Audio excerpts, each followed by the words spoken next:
Hi, Sotirios. Hello, Mathilde. How are you? I'm good. I'm good. What about you? Very well, thank you. Really nice meeting you.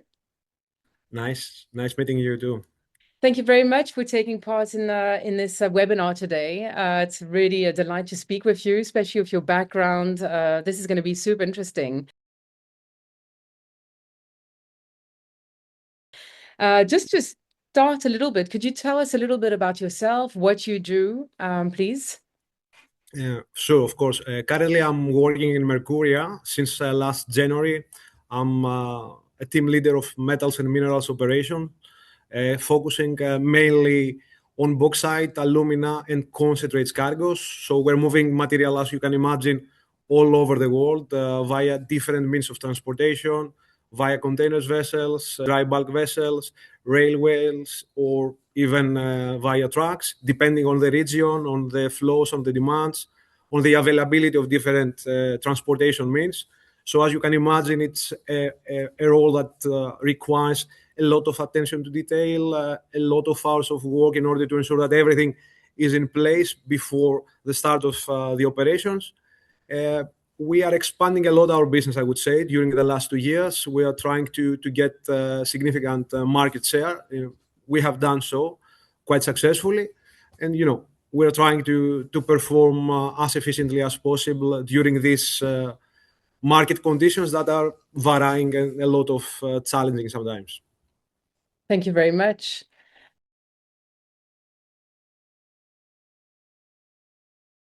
So have you always been in operations? How did you get into your current position? Look, I started the cargo operations a lot of years ago. I started working for Motor Oil, which is one of the main refineries in the Mediterranean region. During the first year of involvement in this industry, it was quite challenging, I would say, because it's a global nature of business that you have to hands on. You realize from the very beginning how deeply interconnected the world is through the physical flows of energy and raw minerals. Every shipment, every cargo, every trade is linked to the real economic activity and human needs across the continents.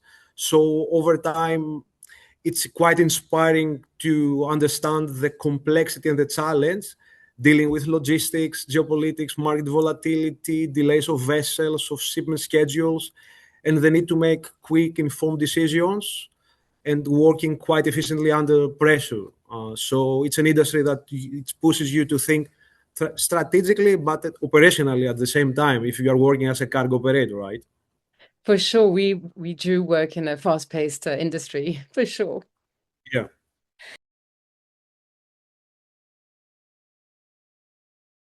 And so you are Sotirios operations team lead, metals and minerals. What do you do on your day-to-day basis, please? Look, for sure, when you are heading into the office, you have to tackle a lot of unread mails because, it's quite challenging, first of all, the fact that you have to handle different time zones. Especially for me, being in Athens time region, I have to tackle a lot of tasks from China side, from Asian side, let's say. So I have to see what it's really important for this region-oriented operations, first of all. Being a cargo operator involves a lot of communication with a lot of stakeholders like chartering department, suppliers, receivers. You have to nominate vessels that needs to get accepted timely within a very strict deadline. So you need to be very, very accurate and very well oriented on when you send the vessel nominations.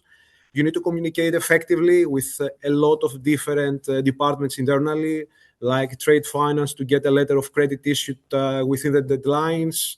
You have to coordinate with credit to get the credit approval for specific payment terms. You have to negotiate a lot of terms because every deal is outlined basis a well-structured contract, which is agreed between different departments.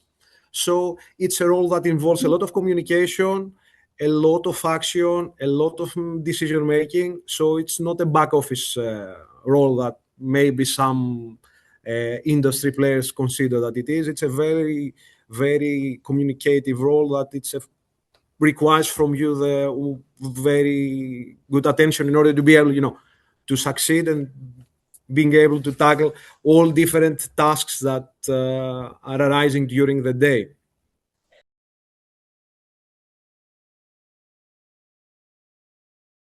How long have you been in the industry for? I would say it's almost 7 years now, 7, 8 years. And AI started like a few months ago, or quite recently, or years. Yeah. I would like to know, like, has this helped you in your role, and how does it help you? Have you managed like to save time thanks to AI, ChatGPT, etc., etc.? We have like a tool that is used within the company uh, that can become helpful sometimes, but frankly speaking, I'm using this tool when I have already stipulated and structured, for example, my email that needs to be sent to the senior management just to be refined.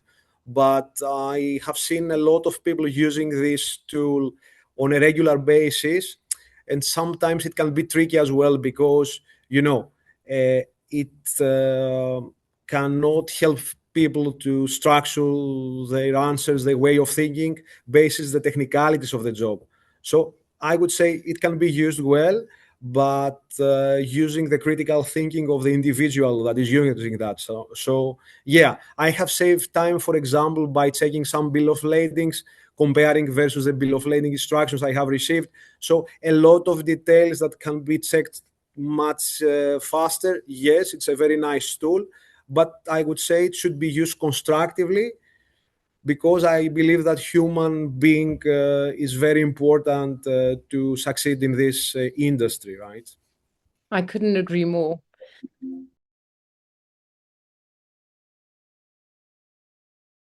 Let's talk about your challenges. What are some of the challenges you have faced in our field, and how do you overcome them? Look, when we are talking about commodity trading industry, I would say that challenges is a main factor constituting this sector. We have volatile market, we have tight shipping schedule, we have changing regulations, a lot of unexpected operational issues at ports that require each and every operator to be on alert each and every time. I would say the most challenging part when I'm looking back in my career is the capability to handle multiple operations coming from different regions, covering several shipments simultaneously, day and night. These shipments can blend together. Markets and cargoes don't stop moving, as you might understand. So, it's a very demanding job that I realize that the importance of building structure during the day can save you a lot of hours during the night, right? You have to prioritize critical tasks, maintaining strong communication with the counterparties in different regions, because otherwise, this need of handling a lot of cargos and high workload might become very stressful.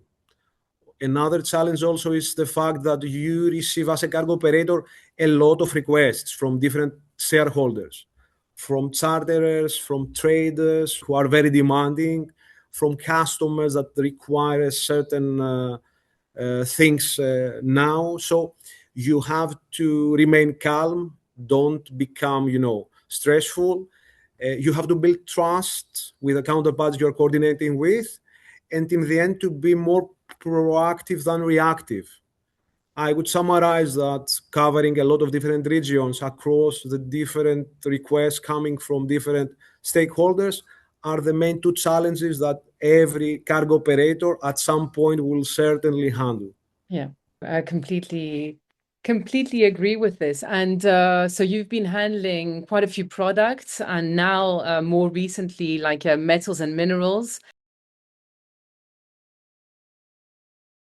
How different is it going from one product to another? And what are the challenges? Are there any challenges specifically to each product, or not really, because you're still handling ships, railments, etc., like shipments?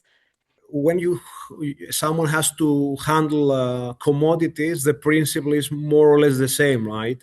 You need to have certain skills and certain technical knowledge, handling vessels, handling, the principal work. But each and every commodity is different. So as a cargo operator, when you handle, for example, alumina or bauxite cargoes, you need to know the technicalities of the product. You need to know, for example, that alumina is a hydrophobic product.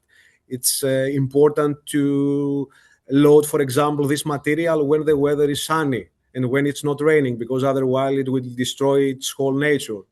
When you are handling concentrates material, you need to be careful on the typical specification of the products and what this final assets in the end, how much they will vary from the contractual specifications. In other commodities, it's very important, for example, gold content. In other commodities, the silver content might affect the import of this commodity in China side. So each commodity has different characteristics. As a cargo operator, you need to know your product before starting operating that, because it's not only transporting the material, it's also very important to ensure that the quality remains consistent and in line with the contractual provisions across the whole voyage from the supplier to the final destination, right?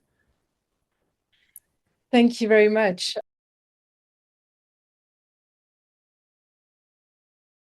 So to keep it even broader, for example, would someone in grains or energy be able to join a team that does like minerals? Do you think this is something that's durable in general, or do you think that usually like the knowledge of one specific product, you keep that kind of experience and specificity to your skill sets?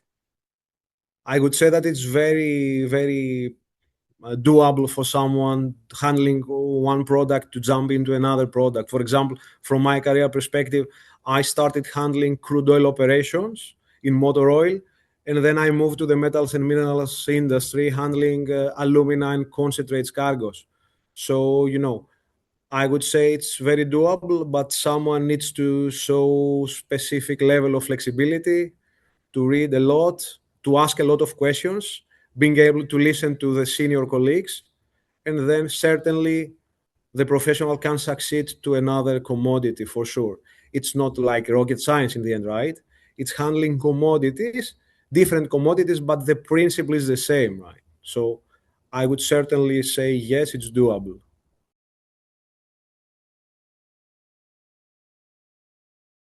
May I ask you a question with regard to network? Is network quite important in your role? Yes, it's super important to retain constructive relationship across the internal departments, but also between your company and your suppliers, your receivers, because in the end, it's much easier to perform your role when you have good relationship with your counterparties, with your internal colleagues. It's much easier to get into the result you want, because everyone is very busy during the day. If you manage to retain good relationship, it might be easier to prioritize your tasks over another colleagues, for example. And apart from doing the job, it's quite important also to retain good relationship, because it's a sector that appreciate the good reputation of the professionals. So if someone is looking for another job, he or she can be easily be recommended to join another company. So it's super important, I would say. Yeah. Thank you very much.